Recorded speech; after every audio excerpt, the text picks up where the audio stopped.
Jednou na večer po docela nudným dnu jsem seděl sám v baru a jen tak jsem popíjel. Najednou ke mně přišel Luigi a poprosil mě, jestli bych mu neprokázal službu.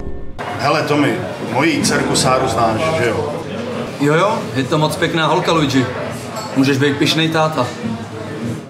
Víš, ona mi tu občas pomáhá za barem, ale nerad bych ji tu viděl po nocích a tak chodí vždycky takhle na večer domů. Jenže včera, když šla domů, ji otravovali nějaký podělaný chuligáni. Víš, měli oplzlý řečičky a takový ty věci.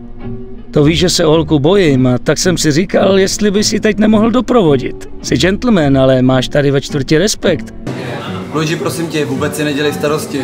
Tohle je samozřejmost. Tome, ani nevíš, jak jsem ti vděčný. Tohle mi dělalo sakra starosti. Kdo ví, co jsou ty týpci zač.